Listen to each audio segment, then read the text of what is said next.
Demək, bugün tanış olaq sikloalkanlarla. Sikloalkanlar nədir? Biz artıq alkanın nə olduğunu bilirik. Alkan necə bir birləşmədir üzv birləşmələrdə? Doymuş. Doymuş, açıq. Ancaq sikloalkan, siklo nə deməkdir? Qapalı deməkdir. Qapalı. Deməli, qapalı quruluşlu, doymuş karbohidrogenlər sikloalkanlar adlanır. Ona görə indi mən buradan açığı silirəm. Qalır, qapalı, doymuş karbohidrogenlər sikloalkanlar adlanır. Ümumi formulumuz CnH2n-dir. Malyar 14n emeri 14n-ə bərabərdir. Atom sayı 3n. Daha sonra hibrid orbitalları 4n-ə bərabərdir. Qeyri-hibrid orbitalları hidrogenin sayına bərabərdir. Buraya yazaq hibrid orbitalları, qeyri-hibrid orbitalları 2n. Ümumi orbitallar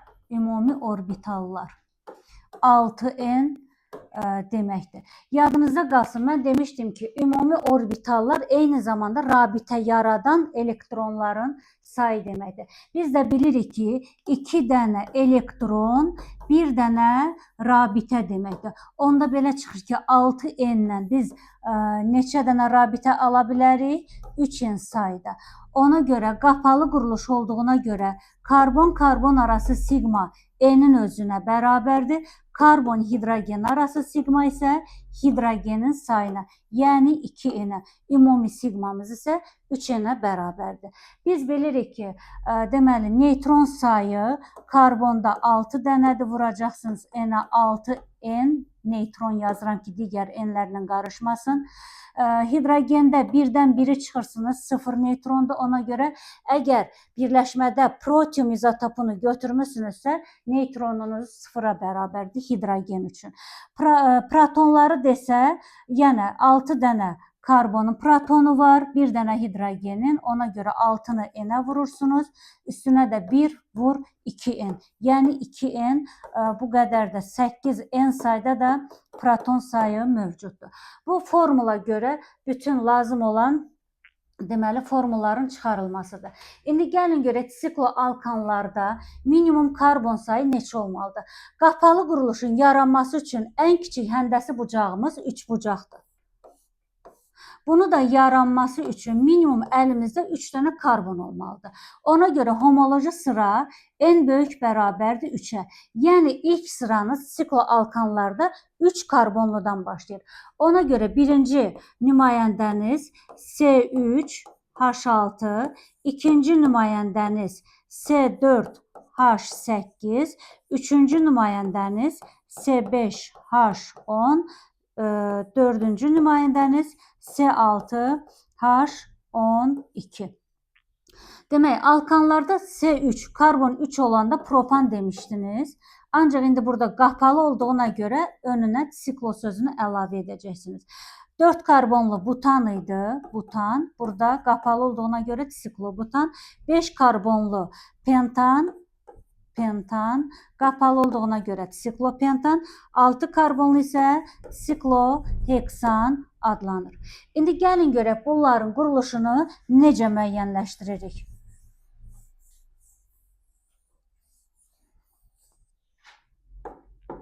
Məsələn, 3 karbonludursa, artıq mən bunu burada qeyd eləmişəm, hidrogenlərə tamamlayaq. Üzvü birləşmələrdə karbon hamısı 4 valentli olur.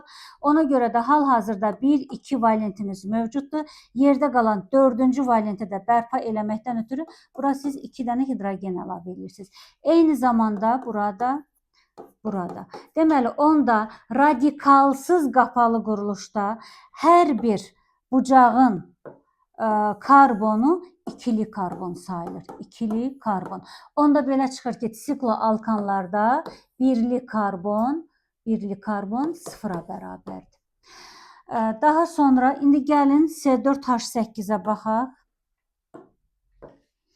4 dənə karbon düzürük. Testlərdə siz bu karbonları görmürsünüz. Sadəcə eləcə həndəsi bucağı görəcəksiniz, fiquru görərsəniz, yaxşımı? Onda bilin ki, sizin hər bucağınızın tini bir karbon deməkdir.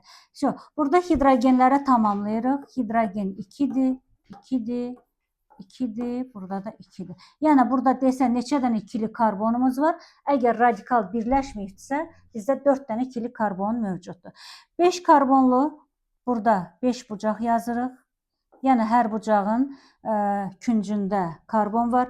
6 karbon varsa, heksan, bax, bu quruluşları biz testlərdə belə görürük. Bu belə. İndi gəlin görək, sikloalkanları almaq üçün hansı üsullardan istifadə edirik? Sikloalkanı almaq üçün alınması. Dihalogenli törəməsinə alkanın aktiv metal, yəni sinkdir, natriumdur, gələ bilərsiniz. İndi yadınızda qalsın, dihalogenli törəmələr mütləq aralı yerləşməlidir. Aralı.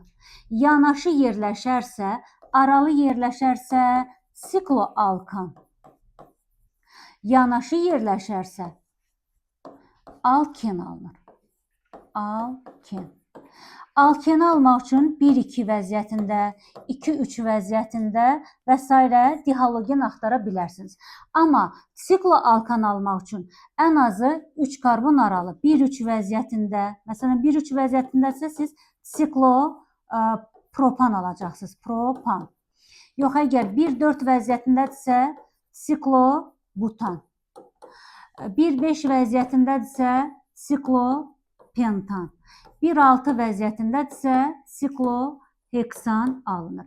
Bəzən testlərdə biz bunu belə görə bilmirik. Məsələn, tutaq ki, görürük 2-3 yox, 2-4 di, məsələn, halogenli törəmə. Bu zaman buradakı intervala baxırsınız. 2 ilə 4, 3 dənə karbon deməkdir. Yəni, siklopropan alınır və kənarda təbii ki, indi bunları açanda görəsiniz, radikallar qalır.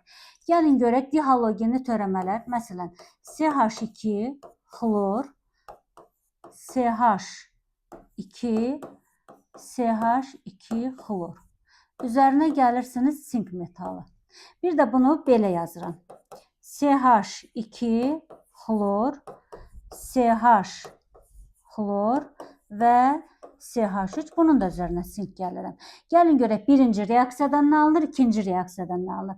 Birinci reaksiyada sink xlorları götürür və birinci və üçüncü karbonda rabitələr boş qalır. Həmin bu boş qalmış rabitələr birləşərək bucaq əmələ gətirir. Bucağı da karbonların sayına baxaraq tapasınız. Ona görə də, baxın, asan yadda qalmaq üçün bunu yuxarıda yazırsınız. CH2. Bu, bucağın bu hissəsində, bu isə digər hissəsində. Fərqli rənglə göstərək, baxın.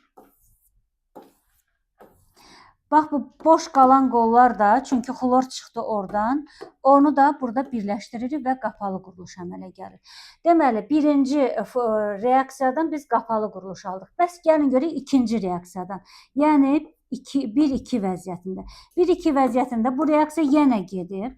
Ancaq fərqli olaraq sikloalkan alınmır. Sink gəlir, xlorları götürür və burada boş qalan rabitələr 2 karbonun arasında birləşir. Olur CH2 2 qat rabitə, CH3 və bu zaman N alınır.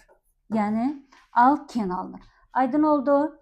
Alınması haqqında bu qədər. İndi keçək kimyəvi xassələrinə. Kimyəvi xassələrindən yadınızda qalsın, birləşmə reaksiyalarına daxil olur.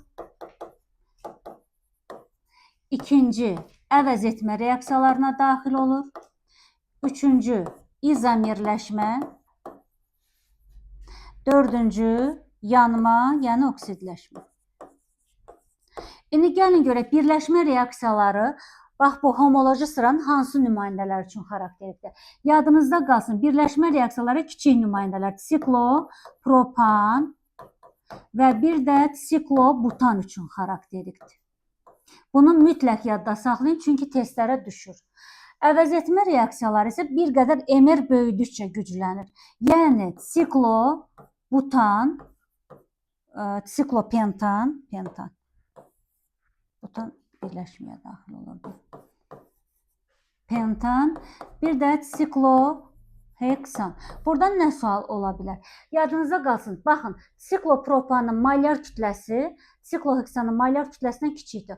Ona görə də necə düşər? Mr artdıqca hansı reaksiya güclənir? Əvəz etmə reaksiyası güclənir. Onda Mr-i kiçik olanlar üçün birləşmə reaksiyaları, Mr-i böyük olanlar üçün əvəz etmə reaksiyaları xarakterikdir. Məsələn, tutaq ki, siklopropan yazıram. C3H6. Üzərinə gəlirsiniz H2. Bu zaman C3H8 alınır. İndi gəlin siklopentan üçün baxaq. Siklopentanı mən belə yazıram. Üzərinə gəlirik. Əvəz etmə reaksiyası halogen götürürsünüz.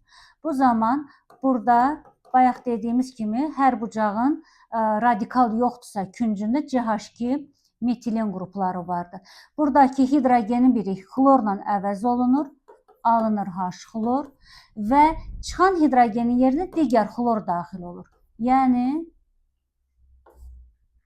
bir dəqiqə.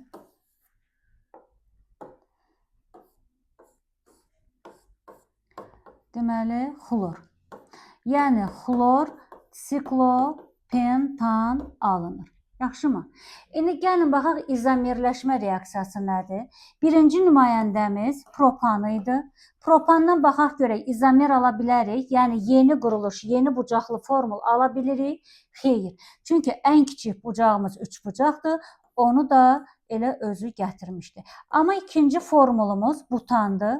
Butandan izomer ala bilirik. Bir dəfə baxın 4 dənə karbon var burada. Bir dəfə 3 bucaq alaram. Yəni 3'ü bucağa sərf olunur karbonun. Biri isə radikal şəklində kənarda neyini saxlayırıq. Onda burada metil siklopentan nəyə izomer oldu? Siklobutana izomer oldu. Daha sonra burada qeyd edirik nəyi? Sikloheksanı. Gəlin yazaq sikloheksanı. Pentanı yazaq, ondan sonra heksana keçək. 5 bucaqlıdır. Gəlin görək buradan neçə dənə radikal ala bilirik. Demək, buradan belə deyim, yaddan necə saxlayırsınız? 5 bucaqlıdırsa ondan bir karbon aşağı düşə-düşə bucaqları kiçildirsiniz. 5 karbonludan 4 karbonlu, yəni 4 bucağa keçirik. Bu zaman 5-dən biri qaldı kənarda, radikalda. Onda metil siklobutan.